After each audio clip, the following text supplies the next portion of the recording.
আসসালামু আলাইকুম ওয়া রাহমাতুল্লাহি ওয়া বারাকাতুহু। ওয়া আলাইকুম আসসালাম ওয়া রাহমাতুল্লাহি ওয়া বারাকাতুহু। কেমন আছেন হুজুর, ভালো আছেন? আলহামদুলিল্লাহ। কি অবস্থা হাসিম ভাই? এই তো আলহামদুলিল্লাহ। কি মনে করে আসলেন? আচ্ছা হুজুর, 28 তারিখ শনিবার আপনার কোনো ব্যস্ততা আছে কিনা? 28 তারিখ শনিবার? জি। আচ্ছা আমরা একটু ইমার্জেন্সি কাজ ছিল। আচ্ছা, কি আর বলবো হাসিম ভাই, আপনাকে ব্যস্ততার কথা। আপনি এমন দিনের কথা বলছেন যে দিনটাকে ঘিরেই আমার যত ব্যস্ততা।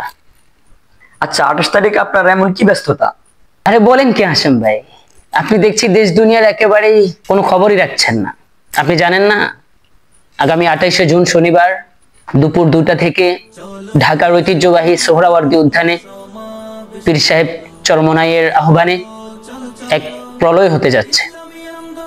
ইতিহাস গড়তে কিংবা ইতিহাসের পাতায় নাম লিখাতে আমরা সকলেই সমবদ্ধভাবে সেই সমাবেশে অংশগ্রহণ করার জন্য একেবারে প্রস্তুতি সম্পূর্ণ করে ফেলেছি। শুধুমাত্র সময়ের জন্যই অপেক্ষা। আপনিও বরং আমাদের সাথে চলুন, যত ব্যস্ততা আছে সব ব্যস্ততা ছেড়ে দিই, কি বলেন? ইনশাআল্লাহ হুজুর, আমার যদিও 28 তারিখে অনেক ব্যস্ততা আছে, তারপর আমি সমস্ত ব্যস্ততা একদিকে রেখে 28 তারিখে আপনাদের সাথে সারিবদ্ধভাবে ইতিহাসে নাম লেখার জন্য যাওয়ার জন্য চেষ্টা করবো ইনশাআল্লাহ। আচ্ছা, মাশাআল্লাহ, আল্লাহ আপনার এই কোরবানিকে কবুল করেন, দোয়া করি।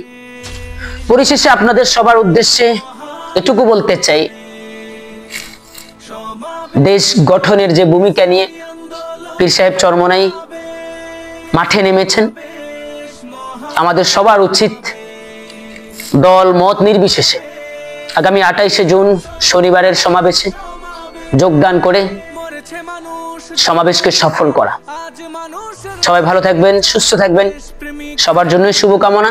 আসসালামু আলাইকুম ওয়া রাহমাতুল্লাহ।